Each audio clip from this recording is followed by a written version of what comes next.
The year is 2042. 17 years ago, humanity's first contact wasn't with little green men, but with the Krill, a technologically advanced race with sleek, chitinous exoskeletons and a surprisingly friendly demeanor. After the initial shock and inevitable panic, Earth had integrated itself surprisingly well into the galactic community. Cities gleamed with Krill-inspired architecture, skies buzzed with hybrid vehicles, and our understanding of the universe expanded exponentially. At the forefront of this integration was Dr. Anya Petrova. Brilliant, headstrong, and with a heart that rivaled her intellect, she had led the team that deciphered the Krill language, paving the way for communication and collaboration.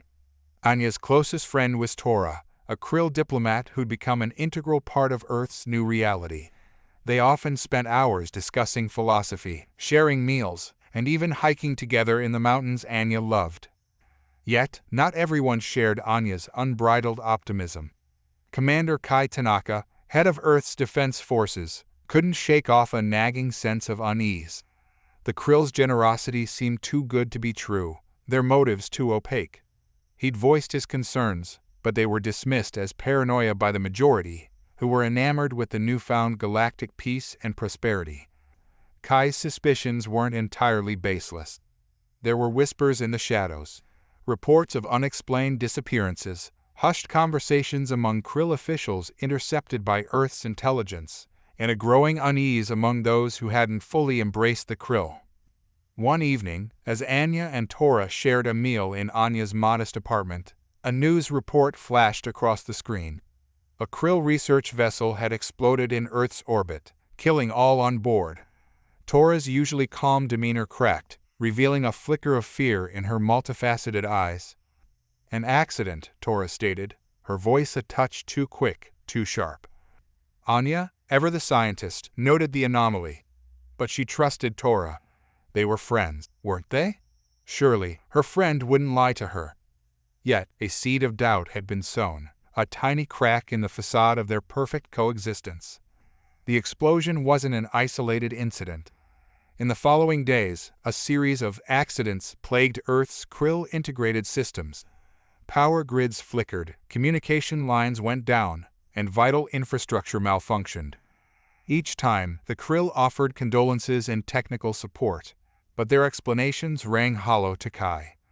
He intensified his investigations, discreetly mobilizing his most trusted officers to gather intelligence.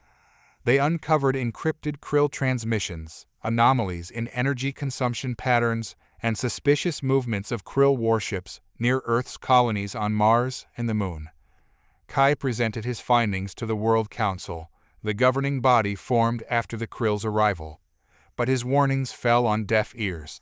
The council members, mostly politicians and scientists enthralled by the Krill's promises, saw Kai's evidence as circumstantial at best, paranoia at worst.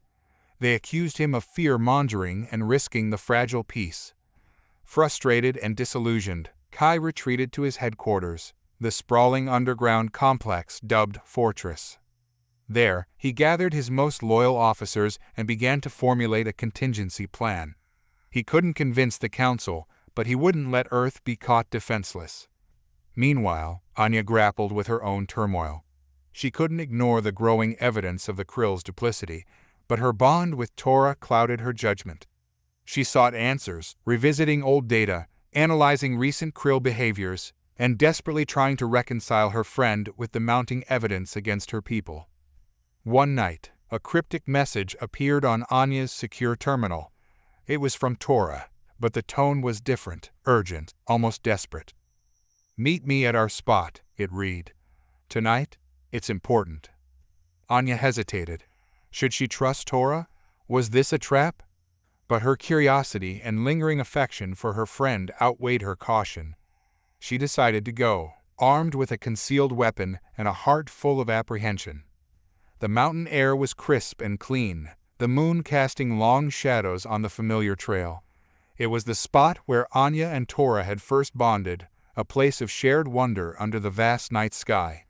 Tonight, however, the air crackled with a different energy, a tension that made Anya's heart pound. Tora arrived moments later, her usually impeccable exoskeleton scuffed and dusty, her mandibles twitching with nervousness. She approached Anya, her multifaceted eyes reflecting the moonlight. "Anya, I had to warn you," she rasped, her voice barely above a whisper. "It's not what you think. We are not your enemy." "Then explain the attacks, the sabotage," Anya retorted, her voice laced with anger and hurt. "Explain the lies." Tora hesitated, her antennae drooping. "It's complicated. There are factions within the Krill, those who believe cooperation is the path forward, and those who see humanity as a threat, a resource to be exploited." Anya's heart sank. "And which faction do you belong to?" she asked, dreading the answer. Tora lowered her head. I was part of the latter," she admitted, her voice thick with shame.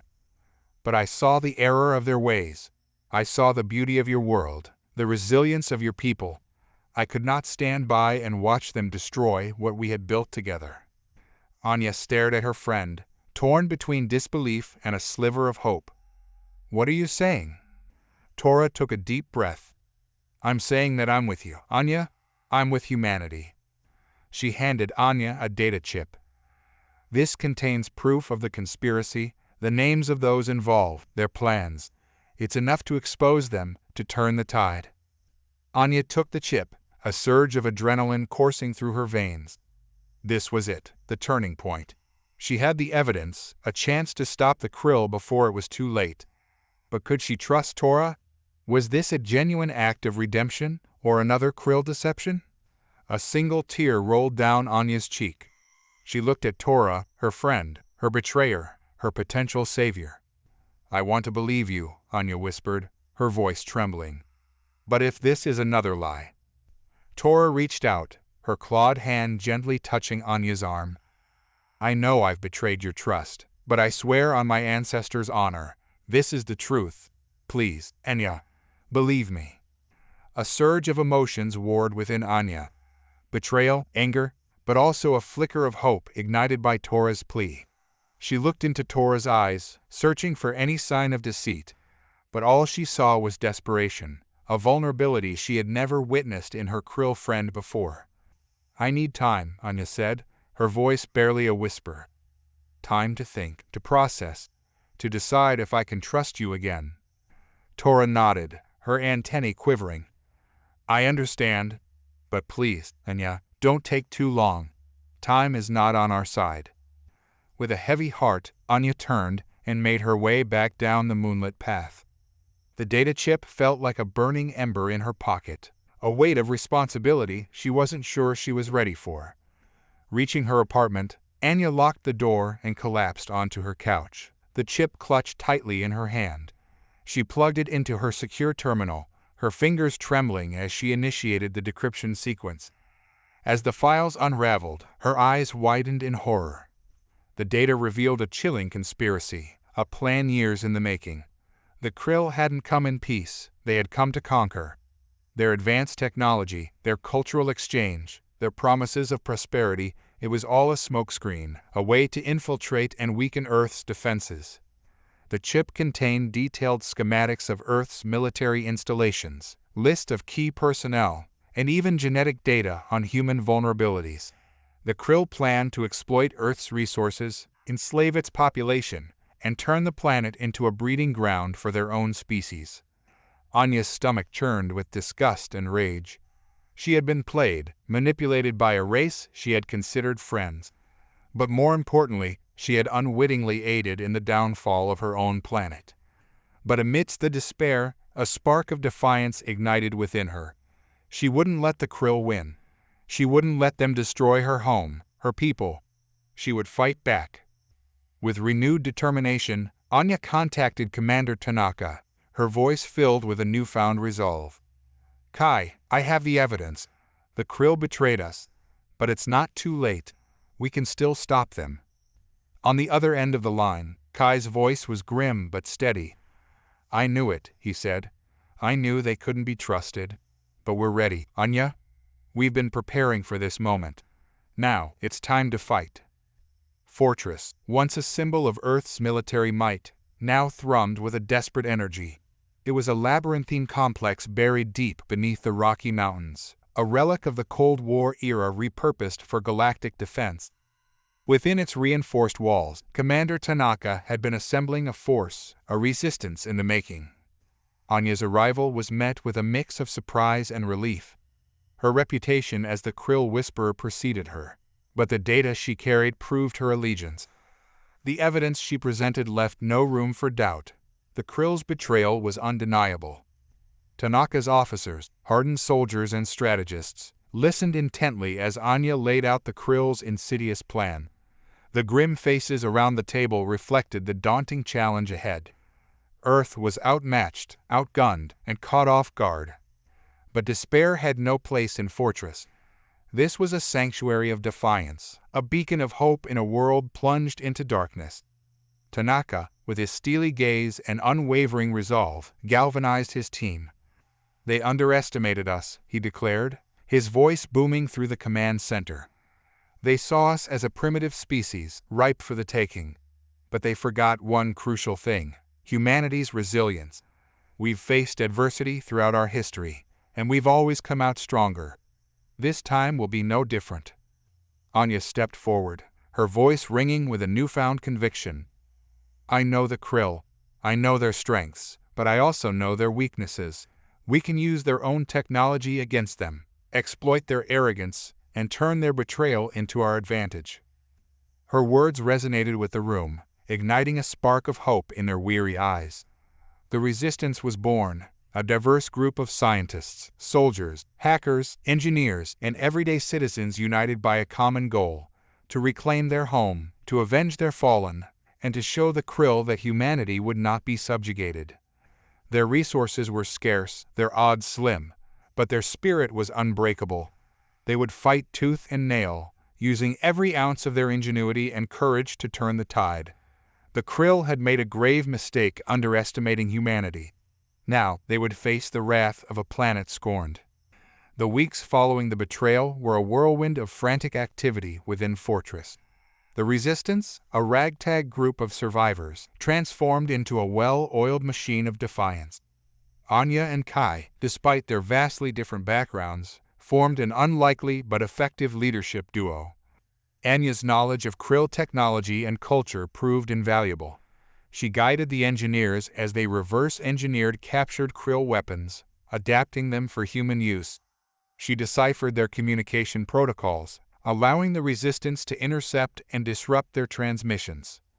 Kai, with his military expertise and tactical mind, organized the Resistance fighters into specialized units, each with a specific role to play. He established secure communication channels, mapped out Krill strongholds, and devised strategies for hit-and-run attacks. One of their most significant assets came from an unexpected source. A small group of Krill defectors, led by a scientist named Alada, had sought refuge in Fortress. Disillusioned by the actions of their leaders, they offered their knowledge and skills to the Resistance. Alada, a brilliant engineer with a deep understanding of Krill technology, became Anya's closest confidante. Together, they worked tirelessly, analyzing Krill weapons, dissecting their communication systems, and identifying their vulnerabilities. The defectors also brought a crucial piece of information: the Krill were not a unified force. There were divisions within their ranks, dissenters who questioned the morality of their leaders' actions. This revelation opened up a new avenue for the Resistance, the possibility of turning the Krill against themselves. With Alara's guidance, the Resistance began to target specific Krill factions, those most sympathetic to their cause. They sent encrypted messages, revealing the truth about the betrayal and the atrocities committed against humanity. They offered amnesty to those who surrendered, a chance to redeem themselves and join the fight for a better future. The Krill response was swift and brutal. They launched a series of reprisals, targeting Resistance hideouts and civilian settlements. But their attacks only fueled the fire of defiance. The more the Krill oppressed, the stronger the Resistance grew. The seeds of rebellion had been sown, and they were beginning to sprout. Word of the growing human resistance spread like wildfire throughout the galactic community. At first, there was disbelief. The Krill had painted a picture of Earth as a backwater planet, barely worth their attention. But as the Resistance's daring raids and strategic strikes became more frequent and successful, the galaxy began to take notice.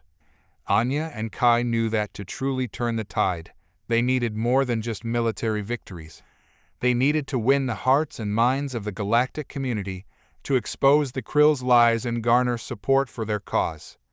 They reached out to other civilizations, sharing the evidence they had gathered and broadcasting messages of hope and defiance. The response was initially muted, many species hesitant to risk the Krill's wrath. But as the Resistance's exploits grew bolder, so did the whispers of admiration and solidarity. A turning point came when a group of Grath, a species known for their technological prowess and diplomatic influence, openly condemned the Krill's actions. They provided the Resistance with valuable resources, including advanced weaponry and communication systems, and urged other civilizations to follow suit. The Grath's endorsement emboldened others. The Neri, a fiercely independent race of warriors, offered their combat expertise. The aliens, masters of information warfare, launched cyberattacks on Krill networks, exposing their secrets and sowing chaos within their ranks. Meanwhile, on Earth, the Resistance's actions sparked a wave of defiance among the civilian population. Underground networks sprang up, smuggling supplies and information to the fighters. Even those who had initially welcomed the Krill began to question their motives and turn against their oppressors. The Krill, facing growing dissent from within and increasing pressure from without, resorted to increasingly desperate measures. They tightened their grip on occupied territories, imposing harsh curfews and cracking down on any sign of resistance. But their brutality only served to strengthen the resolve of their enemies. The Krill had awakened a sleeping giant, and the galaxy was about to witness the full fury of humanity's wrath. The Krill's stronghold on Earth, once a symbol of their technological superiority, had become a fortress under siege. The sprawling complex, built on the ruins of a human city, bristled with energy shields, automated defenses, and swarms of Krill drones. But within its walls, fear and paranoia festered. Commander Tanaka's strategy was audacious. Instead of direct assaults, which would be costly and likely futile, the Resistance focused on disrupting the Krill's supply lines, sabotaging their communication networks, and sowing seeds of doubt among their ranks. Teams of human and Krill defectors, working in perfect synergy, infiltrated Krill facilities, planting explosives, hacking into their systems, and gathering intelligence. They targeted not only military assets, but also vital infrastructure, causing widespread blackouts, food shortages, and logistical nightmares. The Krill retaliated with indiscriminate force, bombing human settlements and executing suspected collaborators. But their brutality only strengthened the resolve of the Resistance and further alienated those Krill who questioned their leadership's motives. Anya's role was pivotal. Her deep understanding of Krill psychology allowed her to craft messages that resonated with their anxieties and doubts. She broadcast these messages on encrypted channels, appealing to their sense of honor and reminding them of the peaceful coexistence they once shared with humanity. The Krill command structure, once monolithic, began to crack under the strain. Whispers of dissent turned into open rebellion. Krill soldiers, disillusioned by the violence and deceit, began to defect, joining the ranks of the Resistance. One such defector was Talos, a seasoned Krill warrior who had witnessed firsthand the atrocities committed against humans. He brought with him invaluable knowledge of Krill tactics and weaponry, as well as a burning desire for revenge against those who had corrupted his people. With Talos's guidance, the Resistance refined their strategies, becoming even more elusive and unpredictable. They struck at the heart of the Krill's operations, sabotaging their flagship, disabling their most advanced weapons, and even assassinating high-ranking officers. The Krill, once confident in their dominance, found themselves fighting a war on multiple fronts, against the human Resistance, against their own rebellious factions, and against the growing tide of galactic disapproval. Their grip on Earth was slipping, and their carefully crafted illusion of benevolence was crumbling. The stage was set for a final showdown, a battle that would determine the fate of Earth and the future of humanity in the galaxy. Deep within Fortress, a hidden chamber hummed with activity. Banks of screens flickered with Krill code, schematics of their technology, and intercepted communications. This was Anya's domain, where she collaborated with Ilara and a handful of brilliant human engineers and linguists. Their goal was audacious: to turn the Krill's own weapons against them. The captured Krill technology was a treasure trove of information, but understanding and adapting it to human use was a monumental challenge. Anya's expertise in xenobiology and linguistics, combined with Ilara's intimate knowledge of Krill engineering, proved to be a formidable combination. They deciphered complex algorithms, repurposed energy systems, and even modified Krill weaponry to be compatible with human interfaces. One of their most significant breakthroughs came in the form of a modified Krill drone. By reprogramming its core systems and integrating human targeting algorithms, they created a stealthy weapon capable of infiltrating Krill facilities undetected. The first test run was a resounding success. The drone, piloted remotely by a skilled human operator, infiltrated a Krill supply depot and planted explosives, causing a massive chain reaction that destroyed tons of valuable resources. This victory was a turning point. It proved that the Krill were not invincible, that their technology could be exploited, and that the resistance could fight back on their own terms. Inspired by this success, Anya and Ilara redoubled their efforts. They developed countermeasures for Krill energy weapons, hacked into their communication networks to spread disinformation, and even designed a virus that could disable their advanced AI systems. Meanwhile, Kai and Talos focused on training and organizing the growing resistance forces. They implemented guerrilla tactics learned from centuries of human warfare, emphasizing speed, agility, and surprise. They established hidden bases in remote locations, utilizing underground tunnels, abandoned mines, and even underwater caves. They trained their fighters in hand-to-hand combat, sabotage, and the use of scavenged Krill weapons. The resistance transformed into a decentralized network of cells, each operating independently but coordinated through a secure communication system developed by Anya and her team. This structure made them difficult to track and eliminate, allowing them to strike at the Krill with impunity. The Krill commanders, once arrogant and dismissive, now found themselves facing a formidable and unpredictable enemy. The tide was turning, and the hunters were becoming the hunted. The news of the Krill's treachery spread far and wide across the galaxy, igniting outrage and condemnation from many corners. The galactic community, once blinded by the Krill's polished facade, now saw them for what they truly were: ruthless conquerors masquerading as benevolent benefactors. Diplomatic pressure mounted, with several powerful civilizations severing ties with the Krill and imposing economic sanctions. The Galactic Council, a loose alliance of diverse species, convened emergency sessions to discuss the crisis on Earth. While many expressed sympathy for humanity's plight, few were willing to risk open conflict with the Krill, who still commanded a formidable military force. The debate raged on, with some advocating for a cautious approach, while others urged immediate intervention. Meanwhile, within the resistance, a sense of urgency grew.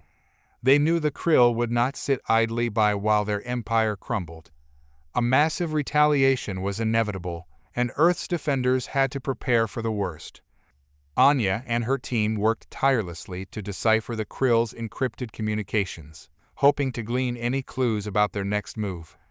They discovered that the Krill were massing their fleet in a nearby star system, preparing for a devastating assault on Earth. This revelation sparked a flurry of activity within Fortress. Commanders huddled over holographic maps, strategizing defenses and countermeasures. Engineers worked around the clock, upgrading weapons systems and fortifying key installations. The Krill defectors proved invaluable in this effort. They shared their knowledge of Krill tactics, weaponry, and vulnerabilities. They helped to devise strategies that would maximize the Resistance's chances of survival. One of the defectors, a Krill tactician named Kale, proposed a daring plan. He believed that the Krill's reliance on a centralized command structure was their Achilles heel. If they could disrupt their communication network, they could sow chaos and confusion among their forces. Anya, with her expertise in Krill technology, saw the potential in Krill's plan. She worked with her team to develop a virus that could infiltrate the Krill's communication systems and disable their command and control nodes. The plan was risky, but the stakes were too high to ignore. If successful, it could cripple the Krill's offensive capabilities and give the resistance a fighting chance. If it failed, the consequences could be catastrophic. The countdown to the Krill's assault ticked away, each passing second a heavy weight on the shoulders of the resistance. Every resource, every ounce of ingenuity, and every life was being poured into preparing for the inevitable clash. Anya and her team worked tirelessly in their hidden lab, refining the virus designed to cripple the Krill's communication network. They simulated countless scenarios, testing the virus's effectiveness against various Krill systems and safeguards. Meanwhile, Kai and Talos oversaw the final preparations of the ground forces. They strategically placed defensive emplacements, coordinated with orbital defense platforms, and drilled their troops relentlessly in guerrilla tactics. As the tension mounted, Anya found solace in the company of Alara. Their bond, forged in the crucible of adversity, had grown into a deep friendship. They shared stories of their lives before the Krill, their hopes for the future, and their fears for their loved ones. Alara, once a staunch believer in the Krill's ideals, now saw the darkness that lurked beneath their polished facade. She confided in Anya her guilt for the part she had played in the deception, her desire to make amends for her people's crimes. Anya reassured her, reminding her of the brave Krill who had joined the resistance, risking their lives for a better future. She told Alara that redemption was possible, even for those who had once been complicit in evil. As the day of the Krill's arrival approached, a sense of grim determination settled over the resistance. They knew they were facing overwhelming odds, but they refused to surrender. They would fight for their home, for their loved ones, and for the future of humanity in the galaxy. The Krill fleet, a vast armada of warships and cruisers, emerged from hyperspace, their ominous silhouettes blotting out the stars. Their weapon systems powered up, targeting Earth's major cities and military installations. A tense silence fell over Fortress as everyone braced for impact. The screens in the command center flickered with the incoming Krill transmissions, their arrogant threats echoing through the room. Kai, his face grim but resolute, addressed his troops through the intercom. "This is it," he said, "the moment we've been preparing for. The Krill think they can break us, but they don't know the strength of the human spirit. We will fight them with everything we've got. We will defend our home, no matter the cost." Anya, standing beside him, took a deep breath. "It's time," she said, her voice filled with a quiet resolve. "Let's show them what humanity is capable of." The Krill fleet unleashed a devastating barrage, raining fire upon Earth's defenses. Plasma beams sliced through the sky, explosions rocked the surface, and cities crumbled under the relentless onslaught. The orbital defense platforms, once the pride of Earth's military, were quickly overwhelmed. One by one, they succumbed to the Krill's superior firepower, their wreckage tumbling through the atmosphere in fiery trails. On the ground, the resistance launched their counterattack. Surface-to-air missiles streaked towards the Krill ships, while fighter squadrons engaged the enemy in dogfights. But the Krill's numbers were too great, their technology too advanced. The resistance fighters fought valiantly, inflicting casualties and disrupting the Krill's initial assault. But they were slowly being pushed back, their ranks thinning with each passing hour. In the chaos, Anya and her team worked feverishly to unleash their secret weapon.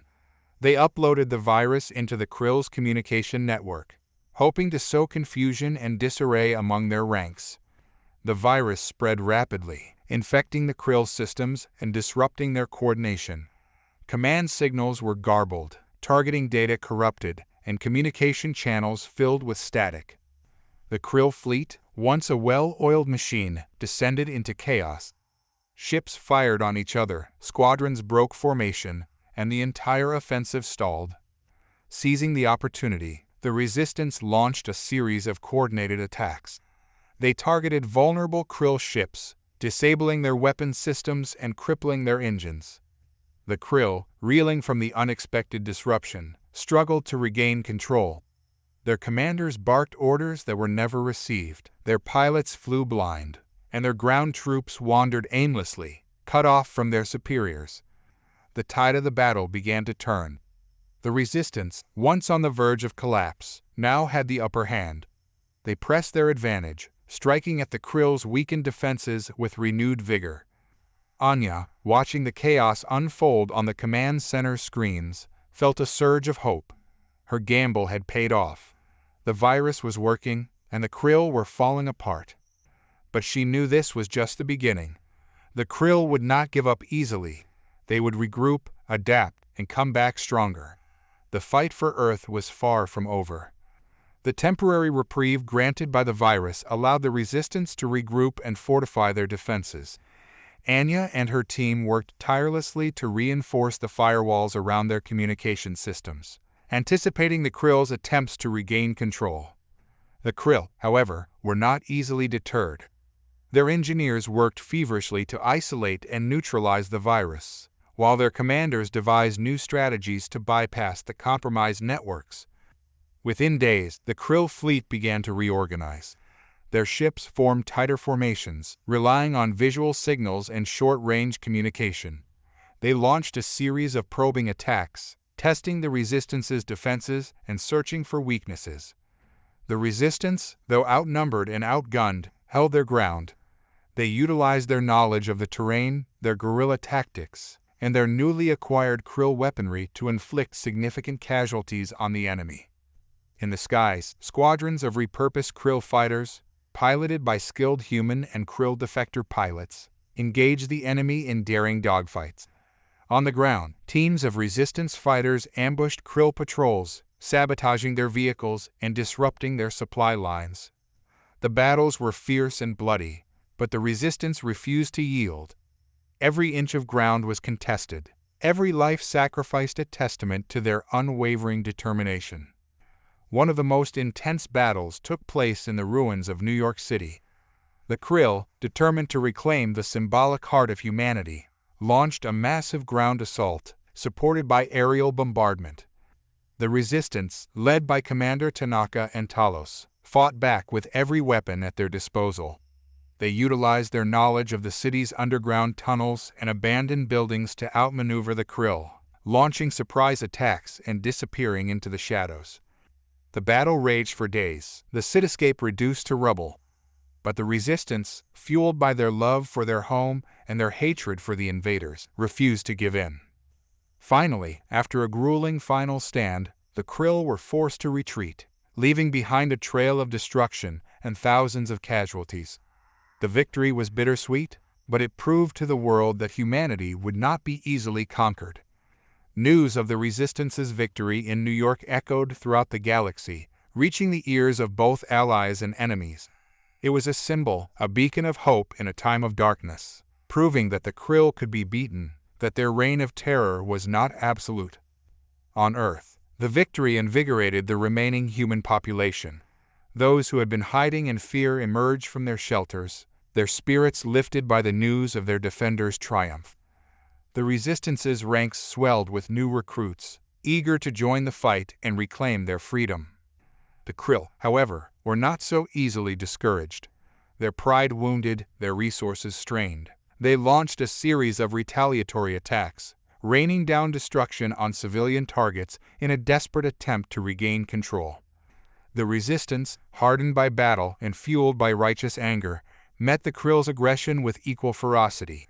They launched counterattacks, ambushing Krill patrols, sabotaging their infrastructure, and even managing to capture a few key Krill officers. These prisoners provided valuable intelligence, revealing the extent of the Krill's desperation and the internal conflicts plaguing their command structure. Some Krill factions, realizing the futility of their war against humanity, began to voice dissent, questioning the motives of their leaders and calling for a peaceful resolution. Anya and her team seized this opportunity. They broadcast messages of hope and reconciliation, offering amnesty to those Krill who would lay down their arms and join the fight for a better future. They promised a fair trial for those who had committed war crimes and a chance for redemption for those who had been misled. The Krill response was mixed. Some, hardened by years of propaganda and indoctrination, remained loyal to their leaders and fought on with renewed fervor. Others, disillusioned and weary of war, began to defect, their numbers growing with each passing day. The Krill's once unified front was fracturing, their forces splintering into factions. This internal strife further weakened their resolve, making them vulnerable to the Resistance's increasingly coordinated attacks. The Resistance, once a ragtag group of survivors, had evolved into a formidable force. Their ranks swelled with human and Krill defectors, their arsenal bolstered by captured Krill technology, and their spirit hardened by the crucible of war. They were ready to take the fight to the enemy, to liberate Earth from the Krill's grasp, and to ensure that their betrayal would never be forgotten. Within the Krill ranks, the seeds of dissent sown by Anya and her team began to bear fruit. The constant barrage of propaganda and misinformation could not hide the truth any longer. The Krill warriors, once blindly devoted to their leaders, began to question the morality of their actions. Among them was a young Krill soldier named Krill. He had joined the military out of a sense of duty, eager to protect his people and uphold their values. But the invasion of Earth had shaken his faith. He had witnessed firsthand the atrocities committed against innocent humans, the senseless destruction, and the callous disregard for life. Krill's doubts grew stronger with each passing day. He sought out the encrypted messages sent by the Resistance, listening to Anya's pleas for reason and understanding. He learned of the Krill defectors who had joined the humans, their stories of disillusionment, and their hope for redemption. One night, after a particularly brutal skirmish, Krill made his decision. He could no longer be a part of this war of aggression. He gathered a few trusted comrades who shared his doubts, and together they deserted their unit, making their way towards the nearest Resistance outpost. Their arrival was met with caution at first. The Resistance fighters, scarred by betrayal, were not quick to trust Krill, even those who claimed to have changed sides. But Krill and his companions proved their sincerity by sharing valuable intelligence about Krill tactics, weaponry, and vulnerabilities. They revealed that the Krill's command structure was riddled with infighting and corruption. The ruling elite, a group of wealthy and influential families, prioritized their own interests over the well-being of their people. They silenced dissent, suppressed information, and manipulated the masses through propaganda and fear. Krill and his comrades offered their services to the Resistance, vowing to fight alongside the humans against the oppressive regime that had led their people astray. Their expertise and insider knowledge proved invaluable, helping the Resistance to devise new strategies and anticipate the Krill's next moves. The Krill defectors became a symbol of hope, a testament to the fact that even within the darkest corners of the enemy's ranks, there were those who yearned for peace and justice.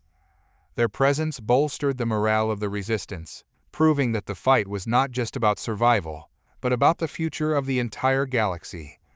As the Resistance prepared for their next move, they knew that their Krill allies would be crucial to their success. Together, they would face the enemy, united in their shared determination to liberate Earth and bring an end to the Krill's reign of terror. The Resistance, bolstered by the influx of Krill defectors and the growing support from other galactic civilizations, began to turn the tide of the war. They launched a series of coordinated attacks, targeting key Krill installations and disrupting their supply lines. Krill, with his intimate knowledge of Krill tactics, proved to be a valuable asset. He taught the Resistance fighters how to exploit the weaknesses in the Krill's armor, how to disable their energy shields, and how to predict their movements. The Krill, facing an enemy that seemed to anticipate their every move, grew increasingly frustrated and demoralized. Their once mighty fleet suffered heavy losses, their ground troops were outmaneuvered at every turn, and their leader's authority was openly challenged. Anya and her team continued to exploit the Krill's communication vulnerabilities, spreading disinformation and sowing discord among their ranks. They even managed to intercept a coded transmission from the Krill High Command, revealing their plans for a final, desperate offensive. The Krill, realizing that their grip on Earth was slipping, intended to unleash a devastating weapon of mass destruction, a planet killer that would wipe out all life on Earth and leave it barren and lifeless. This revelation sent shockwaves through the resistance. They knew they had to act quickly to prevent the Krill from carrying out their genocidal plan. A daring mission was devised. A small strike team, led by Anya, Kai, and Talos, would infiltrate the Krill's main base on Earth and disable the planet killer before it could be activated. The mission was fraught with danger, but the stakes were too high to ignore. The fate of humanity, and possibly the entire galaxy, rested on their shoulders. The team set off under cover of darkness, their Krill-modified vehicles cloaked in stealth technology. They navigated through treacherous terrain, evading Krill patrols and automated defenses. After a harrowing journey, they reached the base, a massive complex carved into the side of a mountain. They infiltrated the facility through a hidden ventilation shaft, their movements guided by Alara's detailed schematics. Inside, they encountered fierce resistance from Krill guards and automated turrets. But the resistance fighters, hardened by countless battles, fought their way through, their determination fueled by the knowledge that they were fighting for the survival of their species. As the strike team delved deeper into the Krill base, the oppressive atmosphere thickened. The air hummed with the energy of advanced technology, the walls pulsated with an eerie luminescence, and the silence was broken only by the rhythmic clicking of their boots on the metallic floor. They followed Alara's meticulously crafted map, navigating a maze of corridors and security checkpoints. Their Krill-modified armor and cloaking devices allowed them to blend in with the occasional patrols, but the tension was palpable. After what felt like an eternity, they reached the central control room, the nerve center of the entire facility. It was a cavernous chamber filled with glowing consoles, holographic displays, and a massive energy core that radiated an ominous hum. In the center of the room, surrounded by Krill technicians, was the planet killer, a monstrous device that resembled a giant, pulsating orb. Its surface shimmered with an otherworldly energy, promising annihilation on a scale beyond comprehension. Anya exchanged a tense glance with Kai and Talos. This was the moment of truth. They had to act swiftly and decisively before the Krill could activate the weapon. Talos, using his knowledge of Krill security protocols, disabled the surveillance systems and triggered a series of diversionary explosions throughout the facility. The Krill guards, confused and disoriented, scrambled to respond, leaving the control room vulnerable. Anya and Kai, armed with specialized tools provided by Alara, made their way towards the planet killer. They bypassed energy fields, hacked security terminals, and neutralized any Krill technicians who got in their way. Reaching the device, they began the delicate process of disarming it. Anya, with her expertise in Krill technology, guided Kai's hands as he manipulated the complex wiring and control panels. But their time was running out. The Krill, realizing the intrusion, were converging on the control room. Alarm sirens blared, and heavily armed guards rushed towards the central chamber. With a final, desperate surge, Anya and Kai completed the disarming sequence. The planet killer's energy signature flickered and then vanished, its destructive potential nullified. A cheer erupted from the resistance fighters as they heard the news over their comms. But their celebration was short-lived. The Krill guards were closing in, their weapons trained on the strike team. Anya, Kai, and Talos stood back to back, their weapons raised, a triangle of defiance against the oncoming Krill soldiers. Their eyes darted around the control room, assessing the situation.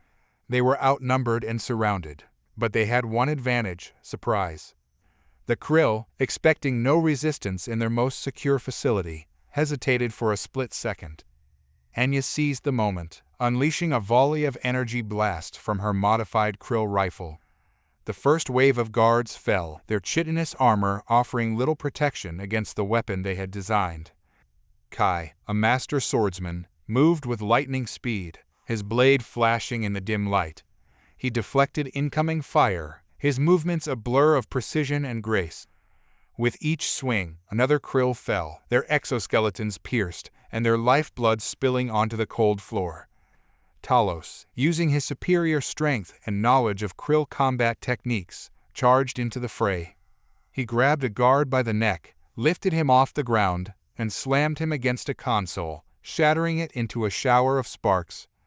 The remaining guards, realizing they were facing seasoned warriors, fell back, taking cover behind consoles and equipment. They unleashed a barrage of plasma fire, pinning the resistance trio down. Anya, using her knowledge of the facility's layout, spotted an escape route.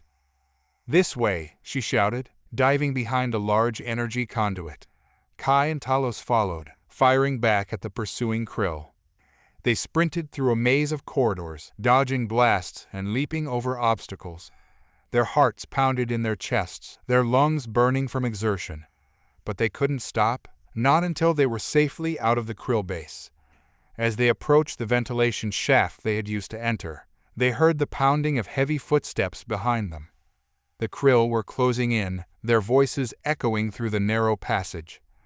"Go," Kai yelled, shoving Anya and Talos towards the shaft. "I'll hold them off." Anya hesitated, her heart aching at the thought of leaving Kai behind. But she knew he was right.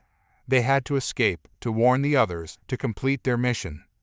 She gave Kai a brief, desperate nod, then climbed into the shaft, followed by Talos. They sealed the entrance behind them, the sound of gunfire muffled by the thick metal walls. Anya and Talos made their way through the ventilation system, their bodies aching and their minds racing. They had disabled the planet killer, but at what cost? As they emerged from the shaft into the cool night air, they turned back to look at the Krill base, their hearts heavy with grief and determination. They had lost a comrade, but their mission was not yet complete. They had to warn the resistance, to prepare for the Krill's next move. The war for Earth was far from over. Back at Fortress, the mood was grim. The loss of Commander Tanaka weighed heavily on everyone, but Anya refused to let grief cripple their resolve. She knew that the Krill would soon discover the sabotage of the planet killer, and they would be coming for blood. The resistance fighters gathered in the command center, their faces etched with determination. Anya stood before them, her voice unwavering as she addressed them. "We have suffered a great loss," she began, her voice thick with emotion. "Commander Tanaka was a true hero, a leader who gave his life for our cause. But his sacrifice will not be in vain. We will honor his memory by fighting on, by ensuring that the Krill pay for their crimes." Her words resonated with the crowd, sparking a renewed sense of purpose. The resistance fighters, a mix of humans and Krill defectors, raised their fists in unison, their voices echoing through the cavernous hall. "For Earth," they chanted. "For humanity, for freedom." Anya, heartened by their resolve, laid out their new plan. They would use the element of surprise, striking at the Krill's main base, while they were still reeling from the loss of their planet killer. The attack would be two-pronged. A small strike team, led by Anya and Talos, would infiltrate the base and sabotage their communication hub, cutting them off from their fleet and sowing chaos among their ranks.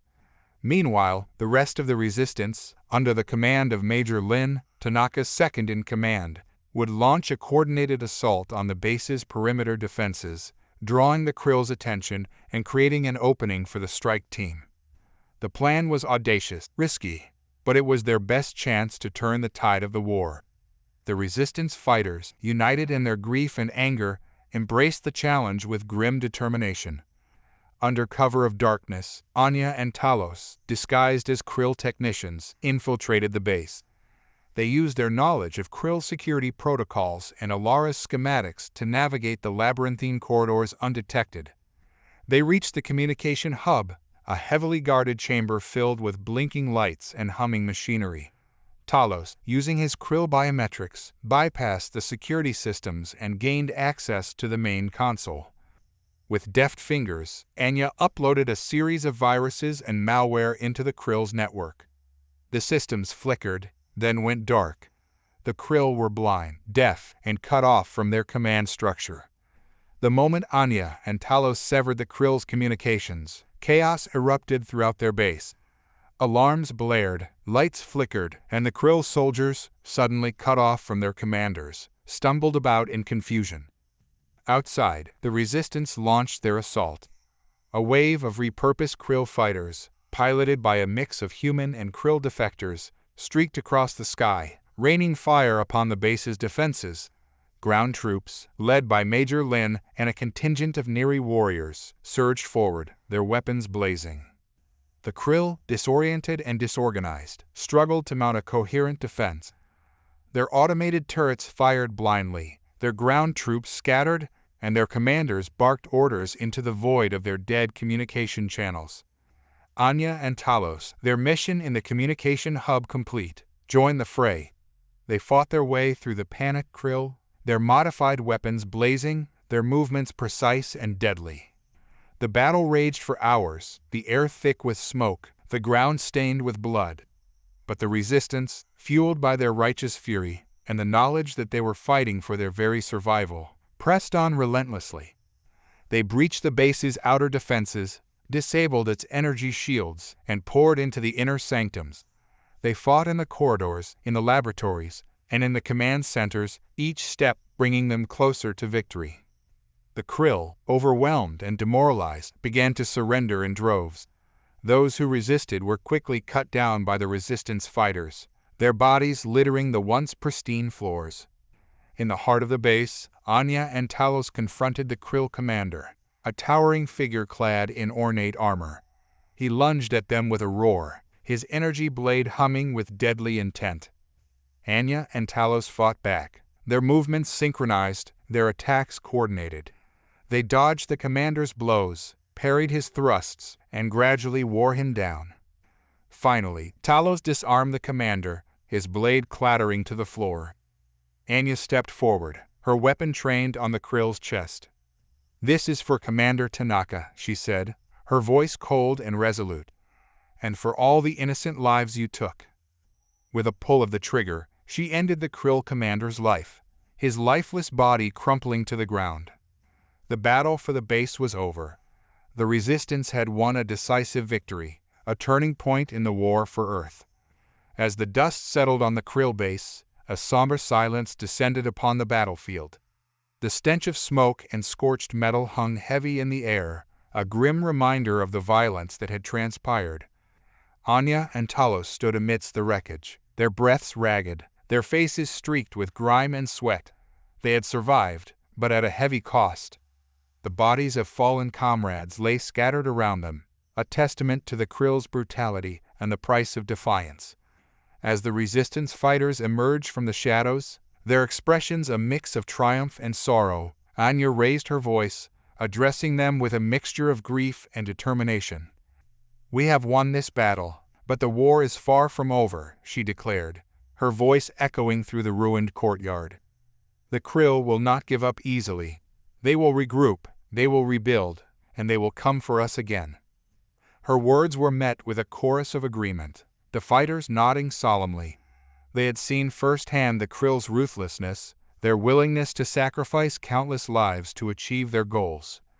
"But we will be ready for them," Anya continued, her voice rising with renewed resolve. "We have shown them that we will not be subjugated, that we will fight for our freedom, no matter the cost. We have exposed their lies, their treachery, their brutality. The galaxy knows their true face now, and they will not escape justice." Her words ignited a fire in the hearts of the resistance fighters. They had seen the darkness, the depths of the Krill's depravity, but they had also witnessed the strength of the human spirit, the resilience of their allies, and the power of unity in the face of adversity. They would not let this victory be in vain. They would honor their fallen comrades by continuing the fight, by ensuring that the Krill's reign of terror would never again darken the galaxy. As the sun began to rise, casting long shadows over the ruined base, Anya and Talos gathered the remaining resistance fighters. Together, they surveyed the battlefield, their eyes scanning the horizon for any sign of the Krill's return. They knew the war was far from over, but they also knew they had struck a significant blow against their enemy. They had proven that humanity was not a weak and helpless species, but a force to be reckoned with. They had shown the galaxy that the Krill's days of dominance were numbered. With renewed determination, the resistance fighters set about rebuilding their shattered world, their hearts filled with a mixture of grief, anger, and unwavering hope for a better future. They knew the road ahead would be long and arduous, but they were ready for the challenge. The Krill had awakened a sleeping giant, and they would soon learn the true meaning of humanity's fury. News of the Resistance's victory spread like wildfire across the galaxy, igniting a spark of hope in the hearts of those oppressed by the Krill. On Earth, the remaining human enclaves celebrated, their spirits buoyed by the knowledge that their defenders had struck a significant blow against the invaders. The Galactic Council, previously hesitant to intervene, now faced mounting pressure to take action. The Krill's brutality, exposed by the Resistance's daring raids and broadcast, could no longer be ignored. Delegations from various civilizations arrived on Earth, offering support and resources to aid in the planet's liberation. The Resistance, bolstered by these new allies, began to expand their operations. They established a network of bases across the globe, each one a hub of activity, a symbol of defiance against the Krill's tyranny. Engineers and scientists from various species collaborated on new technologies, combining the ingenuity of humanity with the advanced knowledge of other civilizations. They developed new weapons, more efficient energy sources, and improved communication systems. Diplomats worked tirelessly to forge alliances and gather support, their efforts aided by Anya's reputation as a bridge between species. Her knowledge of Krill culture and language, along with her unwavering compassion, made her a natural leader in this endeavor. Meanwhile, the Krill, reeling from their losses, were forced to reassess their strategy. Their high command, once confident in their invincibility, now faced a growing chorus of dissent from within their own ranks. The defections continued, with more and more Krill soldiers and civilians choosing to side with the Resistance. They brought with them valuable intelligence, exposing the Krill's weaknesses and vulnerabilities. One such defector was a high-ranking Krill officer named Lyra. She had been disillusioned by the cruelty and corruption of her superiors, and she sought to make amends for her people's crimes. Lyra's defection was a major coup for the Resistance. She revealed the location of hidden Krill bases, the schematics of their most advanced weapons, and the identities of key figures in their command structure. Armed with this information, the Resistance launched a series of targeted strikes, crippling the Krill's supply lines, disrupting their communication networks, and sowing further chaos among their ranks. The Krill, once a mighty empire, was crumbling from within, their grip on Earth slipping away like sand through their fingers. The tide of the war had shifted, but the fight was far from over. The Krill, despite their setbacks, still possessed a formidable military force and a deep-seated resentment towards humanity for daring to defy them. Their leaders, entrenched in their palaces and shielded by layers of security, remained determined to crush the Resistance and reclaim their dominance over Earth. Anya knew that the final battle would be the most challenging yet. The Krill, backed into a corner, would fight with the ferocity of a wounded animal. They would unleash their most devastating weapons, their most ruthless tactics, in a desperate bid to regain control. The Resistance, however, was not without its own trump cards.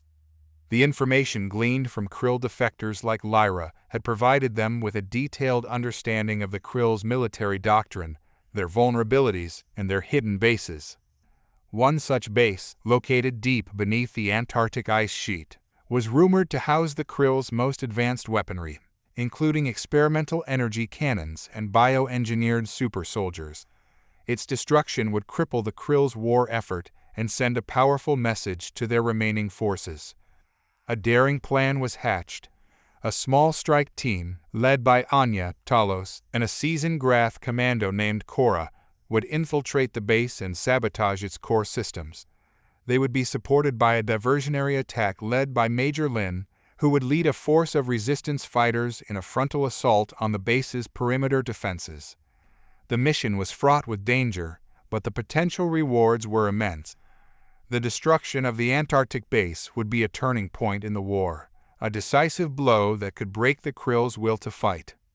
The strike team, equipped with the latest Krill-inspired technology and cloaking devices, embarked on their perilous journey. They traversed the icy wilderness, their every step a calculated risk, their senses heightened to detect any sign of the Krill's presence. As they approached the base, a massive structure carved into the ice, A sense of foreboding washed over them. This was the heart of the Krill's war machine, a place where the darkest secrets of their technology were hidden. The strike team breached the base's outer defenses, their silenced weapons taking out Krill guards with clinical precision. They made their way through the labyrinthine corridors, their movements guided by Alara's detailed schematics. As they reached the heart of the base, the reactor core, they were confronted by a formidable sight, a legion of bioengineered Krill super soldiers, their eyes glowing with an eerie light, their bodies augmented with cybernetic enhancements. The final battle for Earth was about to begin. The reactor core chamber became a battleground of flesh and steel. Anya, Talos, and Korra unleashed a torrent of firepower, their modified Krill weapons spitting energy blasts and plasma bolts. The super soldiers, though physically imposing, were caught off guard by the resistance fighters' ferocity and tactical ingenuity. Anya, utilizing her knowledge of Krill anatomy, targeted their weak points, disabling their cybernetic enhancements and exposing their vulnerable flesh. Talos, with his brute strength and years of combat experience, engaged them in hand-to-hand combat, his blows shattering exoskeletons and sending shockwaves through their ranks. Korra, the Graph Commando, proved to be a whirlwind of destruction. Armed with a pair of energy blades and a jetpack, she darted through the air, slicing through the super soldiers with deadly precision. Despite their initial success, the resistance fighters were soon overwhelmed by the sheer number of their foes. The super soldiers, though individually weaker, fought with a fanatical zeal, sacrificing themselves to protect the reactor core. Anya, realizing they were losing ground, made a split-second decision. She ordered Talos and Korra to retreat while she created a diversion. "Go," she shouted, her voice barely audible over the din of battle. "I'll buy you some time." Talos and Korra, reluctantly obeying her command, fought their way back towards the entrance, leaving Anya alone to face the onslaught. Anya unleashed a barrage of grenades, their explosions momentarily staggering the super soldiers. She then activated a prototype energy disruptor, a device she had been working on with Alara. The disruptor emitted a powerful pulse of energy, momentarily overloading the reactor core systems. The lights flickered, the machinery sputtered, and the super soldiers stumbled, their cybernetic implants malfunctioning. Seizing the opportunity, Anya sprinted towards the core, her heart pounding in her chest. She had mere seconds to complete her mission before the Krill regained control. She reached the main control panel, her fingers flying over the Krill interface. With a final, desperate input, she initiated the overload sequence. The reactor core began to glow with an intense white light, its energy building to a critical point. Anya turned and ran, her legs pumping as fast as they could carry her. The chamber erupted in a blinding flash, followed by a deafening roar. The shockwave threw Anya against the wall, knocking the wind out of her. As the dust settled, Anya slowly picked herself up, her body aching, her ears ringing. The control room was in ruins, the reactor core a smoldering wreck. She had done it. She had destroyed the Krill's most powerful weapon, but at what cost? As the echoes of the explosion faded, a heavy silence enveloped the ruined base. The air was thick with smoke and the acrid scent of burnt metal. Anya lay sprawled on the cold floor, her ears ringing, her vision blurred. She coughed, tasting the bitter tang of dust and debris in her mouth. With a groan, she pushed herself to her feet, her body aching from the blast. She stumbled through the wreckage, her eyes scanning the debris for any sign of Talos or Korra. "Talos," she called out, her voice hoarse. "Korra, can you hear me?" There was no response. The only sound was the crackling of flames and the occasional groan of collapsing metal. A wave of despair washed over Anya. Had she sacrificed her friends to destroy the planet killer? Had her desperate gamble cost them their lives? She staggered forward, her legs trembling beneath her. She rounded a corner and saw a figure lying motionless on the ground. Her heart leaped into her throat. It was Talos. She rushed to his side, her fingers frantically checking for a pulse. She found one, weak but steady. Relief washed over her as she carefully turned him over. He was unconscious, his chitinous armor cracked and dented, but he was alive. Anya searched for Cora, her anxiety growing with each passing moment.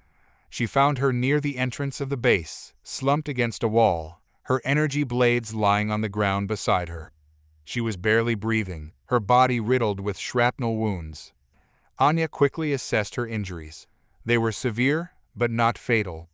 With trembling hands, she applied emergency medical nanites to Cora's wounds, hoping to stabilize her until they could reach a medical facility. As Anya worked, she heard a faint sound behind her. She turned to see a Krill soldier standing in the doorway, his weapon raised. He was one of the defectors, a young recruit named Jerk. "Dr. Petrova," he said, his voice filled with relief. "We thought you were." He trailed off, unable to finish the sentence. "We're alive," Anya said, her voice barely a whisper. "But we need to get out of here. Now." Jerk nodded, his eyes darting nervously around the room. "This way," he said, gesturing towards a hidden passage. Anya, with Talos slung over her shoulder and Cora supported by Jerk, followed him into the darkness. They moved quickly, their footsteps echoing through the empty corridors. They emerged from the base into the frigid Antarctic night, the stars twinkling above them. A resistance transport awaited them, its engines idling. They climbed aboard, relief washing over them as they left the burning wreckage behind. The planet killer was destroyed, but their ordeal was far from over. They had to regroup, to heal, and to prepare for the Krill's inevitable retaliation. But for now, they had survived. They had triumphed against overwhelming odds. They had proven that humanity was not a species to be trifled with. Aboard the Krill flagship, the mood was grim. The destruction of the Antarctic base, coupled with the ongoing communication blackout, had sent shockwaves through the Krill High Command. The once unquestioned authority of their leaders was now being openly challenged by a growing faction of dissenters. In the opulent war room, bathed in the eerie glow of holographic displays, the Krill generals argued amongst themselves, their voices raised in frustration and accusation. "This is a disaster," one general exclaimed, his mandibles clicking in agitation. "The humans have crippled our defenses, our communication networks are down, and our forces are scattered and disorganized." "We underestimated them," another general admitted, his voice laced with bitterness. "They are more resilient and resourceful than we anticipated." "It's not too late to salvage the situation," a third general interjected, his tone resolute. "We still have superior firepower and numbers. We can crush this rebellion if we act decisively." But his words were met with skepticism. The Krill had already suffered heavy losses, both in personnel and resources. Their morale was low, their supply lines disrupted, and their leadership in disarray. The debate raged on, but no consensus could be reached. The Krill High Command, once a model of efficiency and unity, was now paralyzed by indecision and internal conflict. Meanwhile, aboard a smaller Krill vessel, a clandestine meeting was taking place. A group of high-ranking Krill officers, disillusioned by their leaders' warmongering and cruelty, had gathered in secret to discuss a possible course of action. Among them was Lyra, her face etched with worry and determination. "We cannot continue down this path," she said, her voice firm. "The war is lost. We must sue for peace." Her words were met with a mix of agreement and skepticism. Some officers feared the consequences of defying their leaders, while others saw a glimmer of hope in Lyra's proposal. After a heated debate, a decision was reached. They would send a delegation to the resistance, offering to negotiate a ceasefire and a withdrawal from Earth. They knew it was a long shot, but they had to try. The fate of their people, and perhaps even their own lives, depended on it. The delegation, led by Lyra, set off in a small shuttle, their destination the human base known as Fortress. As they approached, their hearts pounded with anticipation and trepidation. They were about to embark on a mission that could either bring peace or ignite a new wave of conflict. The future of the galaxy hung in the balance. The Krill shuttle, bearing the white flag of Parley, descended through the clouds towards Fortress. Its arrival was met with a mix of curiosity and suspicion. Resistance fighters lined the landing pad, their weapons at the ready, their eyes fixed on the sleek, alien vessel.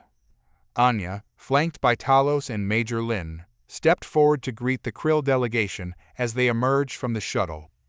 The air crackled with tension, the silence broken only by the crunch of boots on gravel and the whirring of Krill exoskeletons. Lyra, the leader of the delegation, approached Anya, her mandibles twitching nervously. She extended a claw in a gesture of peace, her multifaceted eyes conveying a mix of hope and trepidation.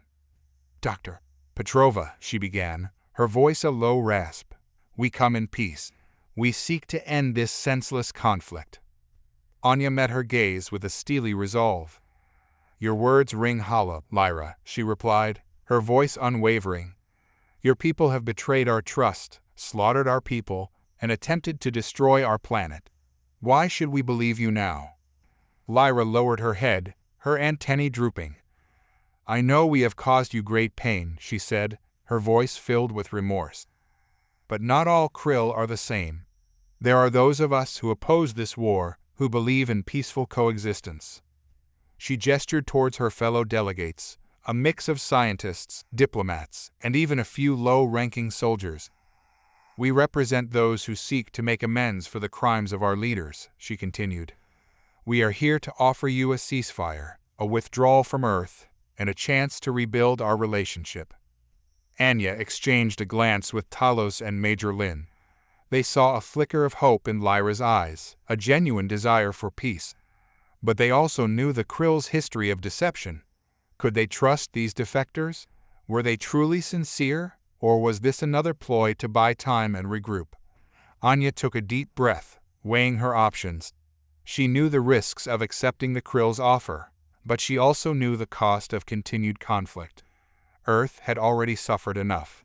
Perhaps, just perhaps, there was a chance for a different future, a future where humans and Krill could coexist in peace. "We will hear your proposal," she said finally, her voice firm but measured. "But do not mistake our willingness to listen for weakness. We will not be fooled again." Lyra nodded, a glimmer of gratitude in her eyes. "Thank you, Dr. Petrova," she said. "We will not disappoint you." The Krill delegation was escorted into a secure conference room deep within Fortress. The air crackled with tension as the representatives of two warring species sat across from each other, the weight of their past interactions heavy in the air. Lyra, as the head of the delegation, opened the negotiations. Her voice, normally composed, quivered slightly as she addressed the resistance leaders. "We acknowledge the pain and suffering we have caused," she began, her mandibles clicking in a rhythmic pattern. "We were misled by our leaders, blinded by their greed and ambition. But not all Krill support their war of aggression. We believe in peace, in cooperation, in mutual respect." She paused, gauging the reaction of her audience. Anya, Kai, and Major Lin listened intently, their faces carefully neutral. "We propose an immediate ceasefire," Lyra continued. "A complete withdrawal of all Krill forces from Earth and its territories. We will offer reparations for the damage we have caused and assist in the rebuilding of your planet." Her words were met with silence. The resistance leaders exchanged glances, their expressions unreadable. Finally, Anya spoke. "Your words are conciliatory, Lyra," she said, her voice measured. "But they ring hollow. How can we trust you after your betrayal?" Lyra nodded, her antennae drooping slightly. "I understand your skepticism, Dr. Petrova," she replied. "But I assure you, our intentions are sincere. We have seen the error of our ways. We wish to forge a new path, a path of peace and cooperation." She produced a data crystal from a pouch on her belt. "This contains evidence of our leaders' crimes," she said, offering it to Anya. "It includes information about their hidden bases, their weapons, their plans for galactic domination. We believe this information will be invaluable to your cause." Anya accepted the crystal, her eyes narrowing as she examined it. "This is a significant gesture," she admitted, "but it does not absolve your people of their crimes." Lyra bowed her head in acknowledgement. "We do not expect forgiveness," she said, "but we hope that in time, through our actions, we can earn your trust and respect."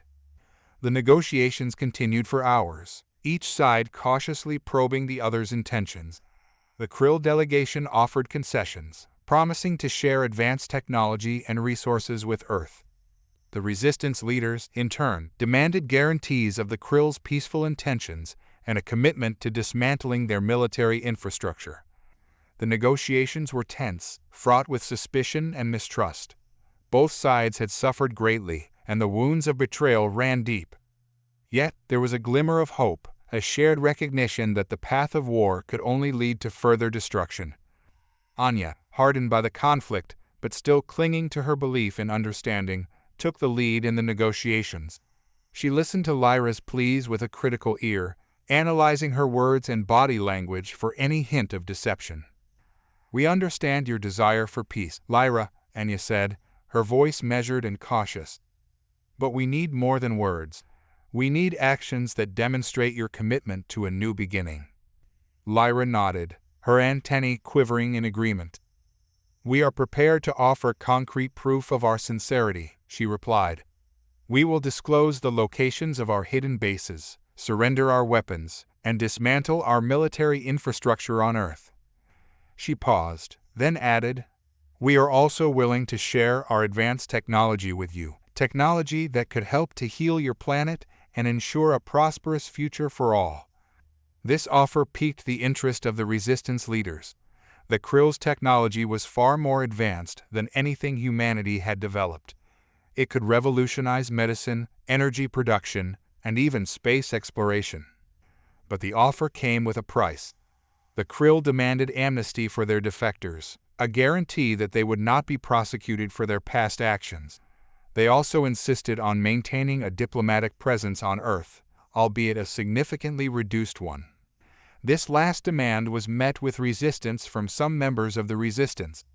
They argued that the Krill could not be trusted, that any presence on Earth would be a threat to their security. Anya, however, saw the potential for a different outcome. She believed that with proper oversight and safeguards, a limited Krill presence could be beneficial for both species. It could foster cultural exchange, scientific collaboration, and ultimately lead to a lasting peace. After much debate, the resistance leaders reached a consensus. They would accept the Krill's offer, but with strict conditions. The Krill would have to fulfill all their promises, including the disarmament of their military and the sharing of their technology. Any violation of the agreement would result in immediate expulsion from Earth and a resumption of hostilities. Lyra, relieved and grateful, accepted the terms. The ceasefire agreement was signed, marking a historic turning point in the conflict. The news of the peace treaty was met with mixed reactions across the galaxy. Some celebrated the end of the bloodshed, while others remained skeptical of the Krill's intentions. Only time would tell if this fragile peace would hold, or if it was merely a prelude to a new chapter of conflict. In the aftermath of the peace treaty, an uneasy calm settled over Earth. The Krill forces withdrew from their occupied territories, leaving behind a trail of destruction and scars that would take years to heal. The resistance, no longer needed as a fighting force, transitioned into a peacekeeping organization, tasked with maintaining order and ensuring the Krill adhered to the terms of the treaty. Anya, with her diplomatic skills and understanding of both human and Krill cultures, became a key figure in this process. She worked closely with Lyra and other Krill defectors, establishing channels of communication and fostering trust between the two species. They organized joint patrols, cultural exchanges, and scientific collaborations, all aimed at building a bridge between their once warring worlds. The Krill, true to their word, began sharing their advanced technology with humanity.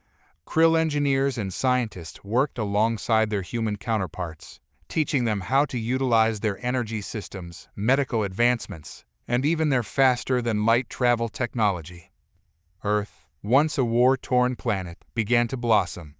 The Krill's technology revolutionized agriculture, allowing for the cultivation of crops in previously barren regions. Their medical advancements cured diseases that had plagued humanity for centuries, and their energy systems provided clean and abundant power to every corner of the globe. But not everyone embraced this newfound peace. Some humans, still harboring resentment for the Krill's initial betrayal, viewed their presence with suspicion and hostility. Extremist groups launched sporadic attacks on Krill diplomats and facilities, threatening to unravel the fragile truce. Anya and her team worked tirelessly to quell these outbreaks of violence, reminding both humans and Krill of the importance of forgiveness and understanding. They organized public forums, educational programs, and cultural events to promote dialogue and bridge the divide between the two species. The road to reconciliation was long and arduous, but Anya refused to give up hope. She believed that with patience, empathy, and a shared commitment to a better future, humans and Krill could overcome their past traumas and build a lasting peace. The Krill, too, had their own challenges to overcome. The ruling elite, stripped of their power and influence, plotted in the shadows, seeking to undermine the peace process and regain control. Their agents spread disinformation, fomented unrest, and even attempted to sabotage the resistance's efforts. Anya and her allies had to remain vigilant, constantly on guard against those who sought to derail the fragile peace. They knew that the future of Earth, and perhaps the entire galaxy, depended on their ability to forge a new path, a path based on mutual respect, cooperation, and the shared desire for a brighter future. A tense unease settled over Earth, a fragile peace hanging by a thread. The Krill's withdrawal was a slow and arduous process, their massive ships casting long shadows as they departed Earth's orbit. Their departure left behind a scarred planet, cities in ruins, and countless lives lost. Despite the treaty, trust was a luxury the resistance could not afford.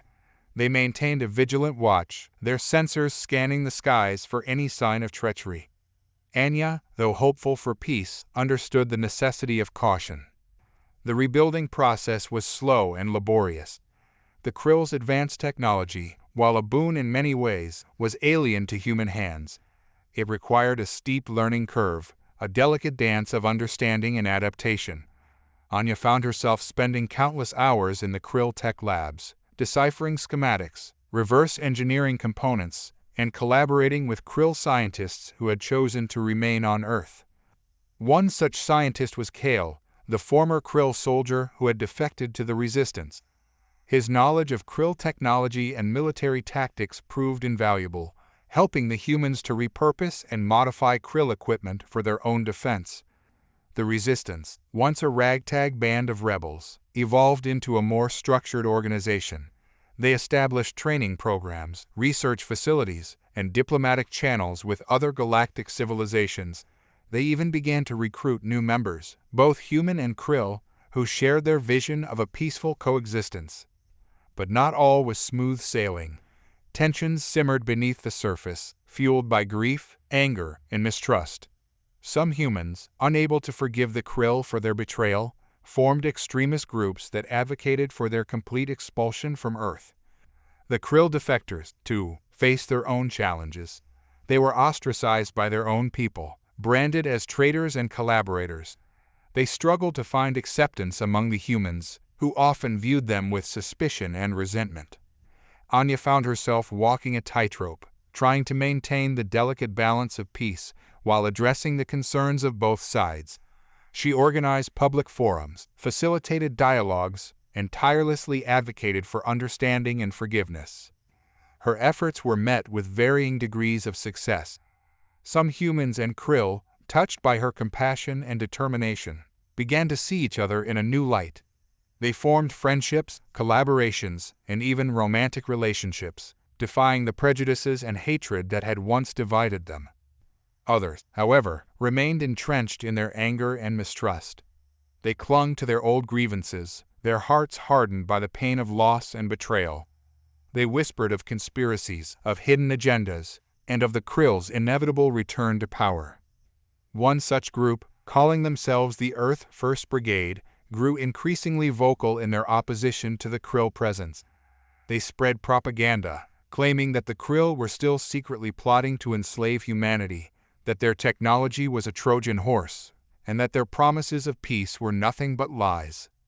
Their leader, a charismatic demagogue named Marcus, had risen to prominence during the war, rallying those who had lost loved ones or homes to the Krill's attacks. He preached a message of xenophobia and isolationism, urging humanity to cut all ties with the Krill and other alien races. Marcus's rhetoric found fertile ground among those who still mourned their losses, who feared the unknown, and who yearned for a simpler time when humanity was the sole master of its fate. His followers staged protests, disrupted Krill-human collaborations, and even resorted to violence in some instances. Anya and her team, aware of the threat posed by these extremists, worked to counter their propaganda and prevent the situation from escalating into open conflict. They reached out to community leaders, organized public forums, and broadcast messages of tolerance and understanding. But their efforts were met with resistance. The Earth First Brigade had a strong following, particularly among the disaffected and marginalized segments of society. They painted Anya and her allies as traitors, collaborators with the enemy, and sellouts who had betrayed their own species. The tension between the two factions reached a boiling point when a Krill diplomat was assassinated in broad daylight, the victim of a bomb planted by an Earth First Brigade member. The incident sent shockwaves through both the human and Krill communities, threatening to unravel the fragile peace that had been established. Anya, horrified by the act of violence, condemned the attack and vowed to bring the perpetrators to justice. She knew that this was a critical moment, a test of the peace treaty's resilience and the commitment of both species to a shared future. She reached out to Lyra, expressing her condolences and assuring her that the resistance would do everything in their power to prevent further violence. Lyra, though saddened by the loss of her colleague, understood the challenges Anya faced and offered her support. Together, they worked to de-escalate the situation, appealing to the better nature of both humans and Krill. They organized joint patrols to protect Krill diplomats, increased security measures around Krill facilities, and worked to expose the Earth First Brigade's lies and propaganda. The path to peace was fraught with obstacles, but Anya refused to give up hope. She believed that the majority of both humans and Krill wanted to live in harmony, that they could overcome their past traumas and build a better future together. The assassination sent ripples of panic through the Krill community on Earth. Their embassy fortified its defenses, diplomats were recalled, and ordinary Krill citizens huddled in their homes, fearing reprisals. Anya knew she had to act swiftly to prevent the situation from spiraling out of control. She reached out to Marcus, the leader of the Earth First Brigade, requesting a meeting. It was a risky move, but she believed that dialogue, however difficult, was the only way forward. The meeting took place in a neutral location, a dilapidated warehouse on the outskirts of what was once New York City. Anya, flanked by a small security detail, entered the dimly lit space, her heart pounding with apprehension. Marcus, a tall, imposing figure with piercing blue eyes and a shaved head, stood waiting for her, surrounded by his most loyal followers. His gaze was cold and calculating, his demeanor exuding an air of barely restrained hostility. "Dr. Petrova," he said, his voice dripping with sarcasm, "to what do we owe the pleasure of your company?" Anya met his gaze without flinching. "I'm here to talk," she said, her voice calm and steady, "to find a way to move forward together." Marcus scoffed. "Move forward? With the Krill? You're delusional. They are the enemy, the ones who destroyed our world. They deserve nothing but our wrath." "They deserve justice," Anya countered, her voice rising slightly. "But justice does not mean indiscriminate violence. It means holding those responsible accountable, not punishing an entire species for the actions of a few." Marcus leaned forward, his eyes narrowing. "You're naive, Doctor," he sneered. "You've been brainwashed by the Krill, seduced by their promises. You've forgotten what they did to us, the pain they caused, the lives they stole." Anya felt a pang of sadness. She understood Marcus's pain, the anger that fueled his hatred. But she also knew that hatred would only lead to more suffering, more destruction. "I haven't forgotten," she said softly. "I lost someone I cared about in this war. But I refuse to let grief consume me, to let it turn me into something I'm not, We can't let the Krill's actions define us. We have to be better than that. Marcus remained unmoved. You're a fool, he spat. You're leading our people down a path of destruction. Mark my words, Doctor, you will regret this. With a dismissive wave of his hand, he turned and walked away, his followers falling in behind him. Anya watched them go, her heart heavy with disappointment. But she knew she couldn't give up. The stakes were too high, the consequences too dire. She had to find a way to bridge the divide, to heal the wounds of the past, and to prevent a new cycle of violence from erupting. Anya found herself haunted by Marcus's words, his accusations of naivety echoing in her mind. Was she truly being foolish, clinging to a hope that might be nothing more than an illusion? She sought solace in the company of Alara, her Krill friend and confidante. They sat in Anya's small apartment, surrounded by the familiar clutter of books, scientific papers, and Krill artifacts. I don't understand them, Anya sighed, her voice heavy with weariness. How can they still harbor such hatred after all we've been through? Alara reached out, her clawed hand gently resting on Anya's arm. Their pain is deep, Anya, she said, her voice soft and understanding. They have lost much, and their fear of the unknown is a powerful motivator. Anya nodded, her eyes tracing the intricate patterns on Alara's exoskeleton.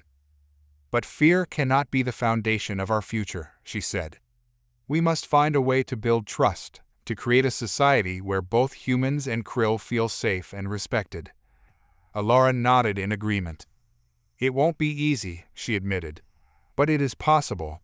We have seen glimpses of it, in the collaborations between our scientists, in the friendships formed between our people. We must nurture these connections, foster understanding, and show that coexistence is not only possible, but beneficial. Anya smiled, a flicker of hope returning to her eyes. You're right, Alara, she said. We can't let the actions of a few extremists dictate our future. We have to believe in the possibility of a better tomorrow. With renewed determination, Anya set about to implement a series of initiatives aimed at bridging the divide between humans and Krill. She established cultural exchange programs, where humans and Krill could learn about each other's customs, traditions, and values. She organized joint scientific expeditions, where scientists from both species could collaborate on research projects that would benefit all. She also launched a media campaign, broadcasting stories of human-Krill cooperation and highlighting the positive impact of their collaboration. She invited Krill defectors to speak publicly about their experiences, their disillusionment with their former leaders, and their hope for a peaceful future. These efforts, though slow and incremental, began to yield results. The tide of public opinion began to shift, as more and more people came to see the Krill not as invaders, but as potential allies. The Earth First Brigade, however, remained a thorn in Anya's side. They continued to spread their message of hate and fear, their influence growing among those who felt left behind by the new order. Anya knew that the threat of extremism would always loom over their fragile peace. But she also knew that as long as there were people like her, like Alara, like the countless others who believed in a better future, there was hope for humanity and the Krill to forge a new path together. The Krill embassy, once a symbol of unity and cooperation, now resembled a besieged fortress. Reinforced barricades surrounded the perimeter, armed guards patrolled the grounds, and surveillance drones buzzed overhead. The assassination of the diplomat had shattered the illusion of peace, exposing the deep-seated animosity that still lingered beneath the surface. Inside the embassy, Lyra paced restlessly, her antennae twitching with anxiety. The news of the assassination had shaken her to the core. She had hoped that the peace treaty would pave the way for reconciliation, but the recent events had proven her naive. She had received countless messages from Krill citizens living on Earth, their voices filled with fear and uncertainty. They reported harassment, discrimination, and even physical assaults from human extremists. Some had even gone into hiding, fearing for their lives. Lyra knew she had to act, to protect her people, and to salvage the fragile peace they had worked so hard to achieve. She contacted Anya, requesting an urgent meeting. They met in a secret location, a secluded park hidden away from prying eyes. The autumn leaves crunched under their feet as they walked side by side, their breaths misting in the cool air. "This cannot continue, Anya," Lyra said, her voice strained. "My people are living in fear. They are being targeted, harassed, and even killed. The peace we fought for is crumbling." Anya nodded, her expression grim. "I know," she said. "We're doing everything we can to control the situation, but the Earth First Brigade is a formidable opponent. They are well organized, well funded, and they have a significant following." Lyra stopped, her eyes searching Anya's face. "We cannot allow them to win," she said, her voice filled with a quiet determination. "We must expose their lies, their propaganda, their violence. We must show the world their true face." Anya agreed. "We need to work together," she said. "Humans and Krill, united against those who would tear us apart." They devised a plan. They would gather evidence of the Earth First Brigade's crimes, expose their connections to powerful figures within the human government, and present their findings to the Galactic Council. It was a risky strategy, one that could backfire if not executed carefully. But they had no choice. The future of Earth and the fragile peace they had fought so hard to achieve depended on their success. The Resistance's intelligence network, a complex web of human agents and Krill defectors, went into overdrive. They infiltrated Earth First Brigade rallies, monitored their communications, and traced their financial transactions. Their efforts soon bore fruit. They uncovered a trail of illicit arms deals, covert meetings with high-ranking officials, and a propaganda machine fueled by misinformation and fear-mongering. The evidence was damning, but Anya knew that exposing it would not be easy. The Earth First Brigade had powerful backers, individuals in positions of authority who sympathized with their xenophobic agenda. She decided to approach the Galactic Council directly, hoping that the weight of evidence and the threat to interspecies peace would compel them to act. Anya and Lyra, accompanied by a small delegation of resistance leaders and Krill defectors, traveled to the Galactic Council's headquarters, a sprawling complex located on a neutral planet. They presented their findings to the council members, laying out the evidence of the Earth First Brigade's crimes in stark detail.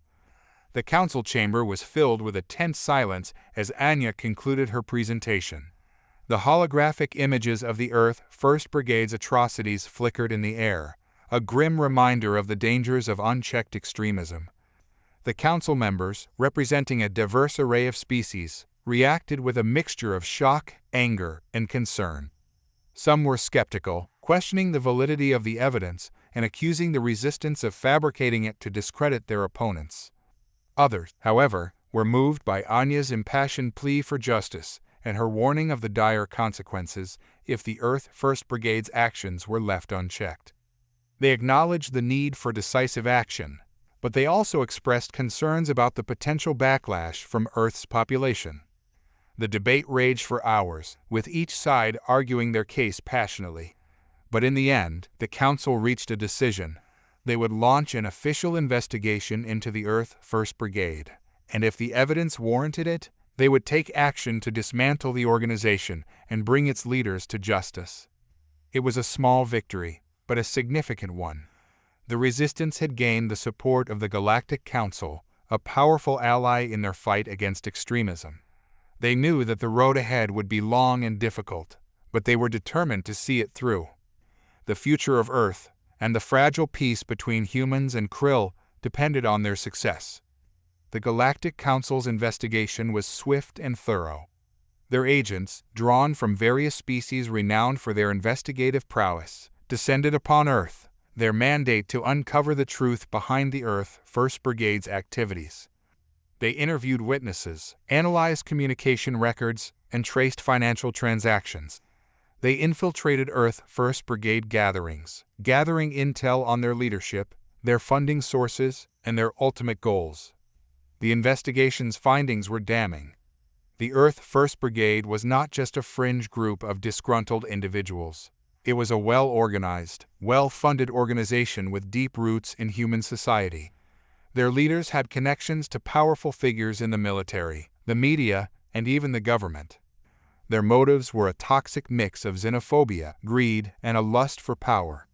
They sought to exploit the chaos caused by the Krill invasion to seize control of Earth's resources and establish a new world order based on their twisted ideology. The Galactic Council's report sent shockwaves through the human community. Many had dismissed the Earth First Brigade as a minor nuisance, but the revelations of their true nature and their far-reaching influence were a wake-up call. Anya and Lyra seized this opportunity to rally support for their cause. They organized a series of public forums, broadcasting the Council's findings and exposing the Earth First Brigade's lies and propaganda. They appealed to the better nature of humanity, reminding them of the values of compassion, understanding, and unity. Their message resonated with many, especially those who had suffered under the Krill's occupation and who now saw the Earth First Brigade as a threat to the fragile peace they had fought so hard to achieve. Public opinion began to shift. Protests erupted against the Earth First Brigade, their members ostracized and their influence waning. The resistance, bolstered by this groundswell of support, intensified their efforts to dismantle the organization.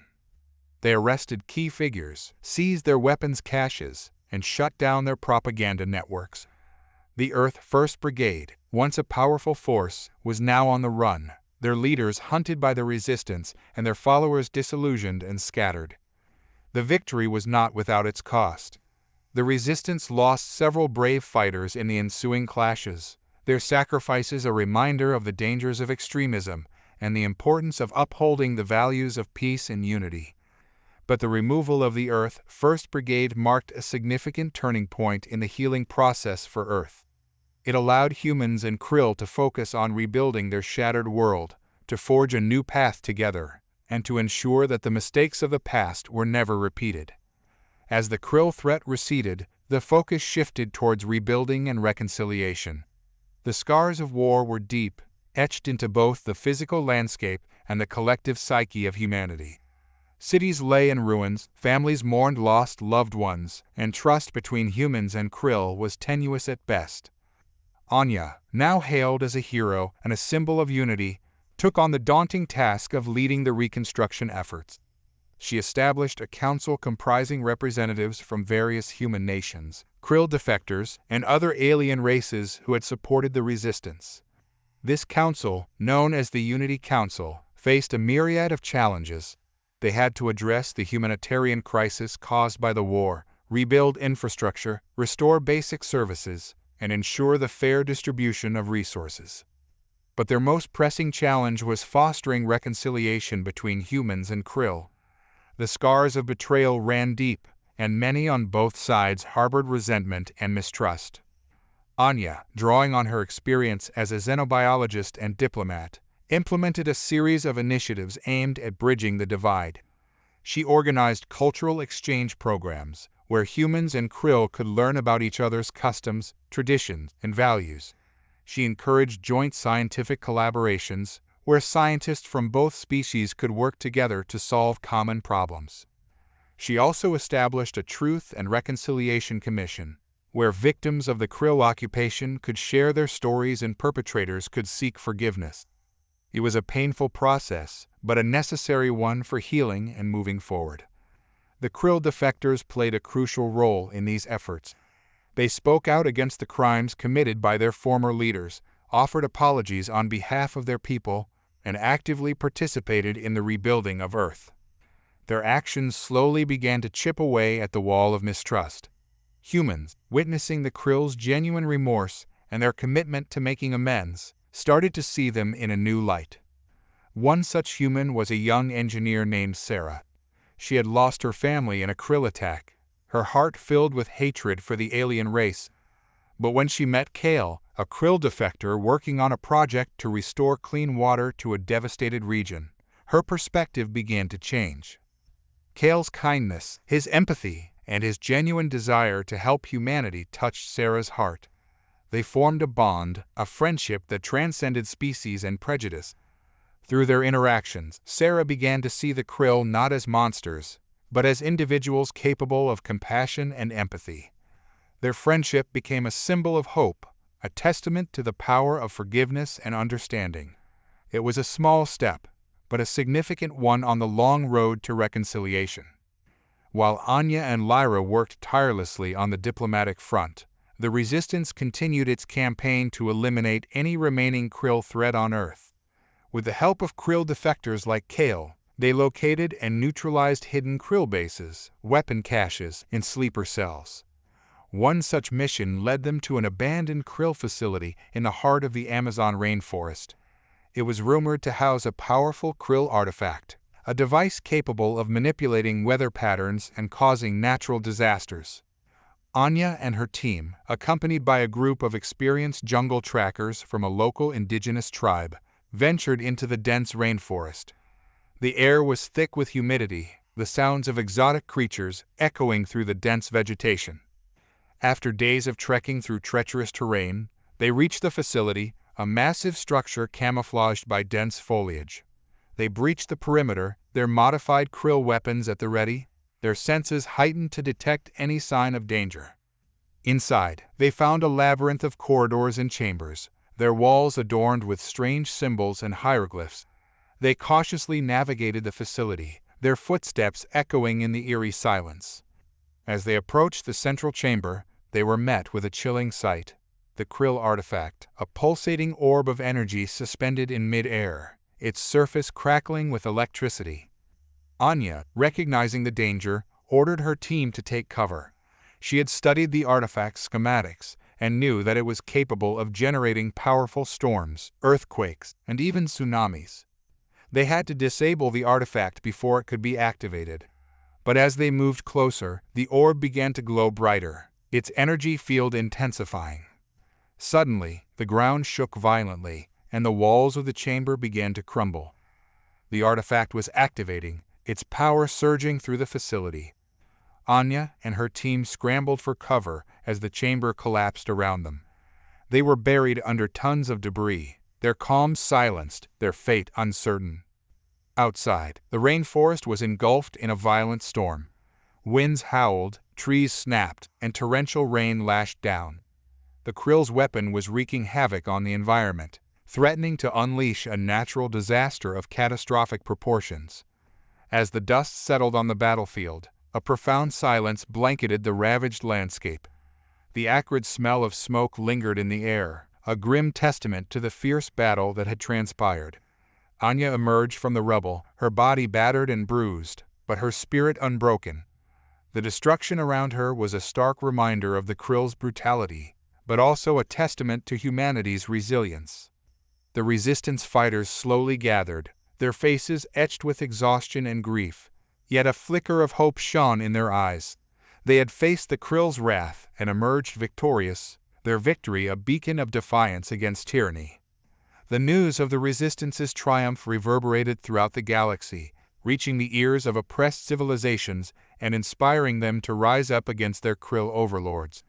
The tide had turned, and the Krill's once mighty empire was crumbling under the weight of their own cruelty and arrogance. Anya, standing tall amidst the ruins, addressed the assembled fighters. Her voice, though hoarse, resonated with strength and determination.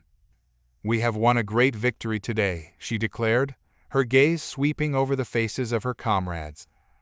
"But our fight is far from over. The Krill may be weakened, but they are not defeated. They will return, seeking revenge, seeking to reclaim what they believe is rightfully theirs." Her words were met with a chorus of agreement, the fighters raising their weapons in defiance. "But we will be ready for them," Anya continued. "We have learned their tactics, we have exposed their weaknesses, and we have forged alliances that will stand the test of time. We will not rest until every Krill soldier has been driven from our planet, until every Krill weapon has been destroyed, and until every Krill victim has received justice." Her words ignited a fire in the hearts of the Resistance fighters, a fire that would burn bright until the final victory was achieved. With the destruction of the Antarctic base and the disruption of the Krill's weather manipulation technology, Earth began to heal. The storms subsided, the ravaged ecosystems slowly regenerated, and the human spirit, once battered and bruised, began to mend. A new era dawned for humanity, an era of unity, resilience, and unwavering determination. They had faced the darkness and emerged from it stronger than ever before. The Krill had underestimated their resolve, their ingenuity, and their capacity for compassion. The war had left its scars, but it had also forged a new identity for humanity, a species that refused to be subjugated, that fought for freedom and justice, and that would forever stand as a beacon of hope in the vast expanse of the cosmos.